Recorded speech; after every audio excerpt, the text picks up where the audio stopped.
Allora, Caratina, gli effetti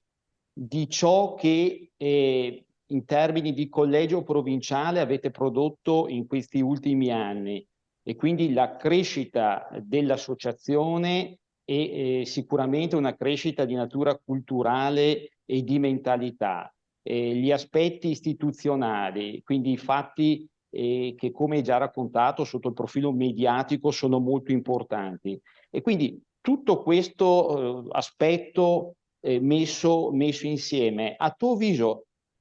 hanno portato dei risultati sotto il profilo della qualità professionale, perché come tu sai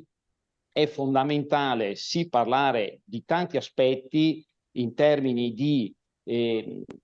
crescita a livello istituzionale e sociale per quanto riguarda la nostra associazione, ma parallelamente è fondamentale che tutto ciò porti anche uno sviluppo sicuramente di qualità nell'ambito della professione, quindi come si suol dire, fra virgolette, alzare l'asticella al riguardo. Ecco, in tal senso, come vedi tu l'eventuale crescita negli ultimi anni? Allora, io la vedo una gran crescita, ma perché noi come consiglio abbiamo proprio voluto alzare tantissimo l'asticella. E in effetti il corso che abbiamo appena finito, quello con l'Istituto IFPAN, ne è stata una dimostrazione, anche per l'entusiasmo che poi ha generato nei partecipanti e in tutto. Per me è fondamentale, cioè è una cosa su cui io baso tutto quanto il mio mandato, la formazione, l'elevazione della nostra professionalità,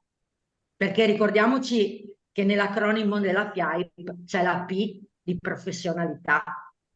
quindi lì c'è tutto perché altrimenti ritorniamo, non dico indietro ai tempi dei Sanseri perché mia nonna fondamentalmente era quello, ma 10-20 anni fa dove c'era una scarsissima professionalità nel nostro settore e c'era un po' un modo di lavorare arrabattandosi. C'era la giungla fuori.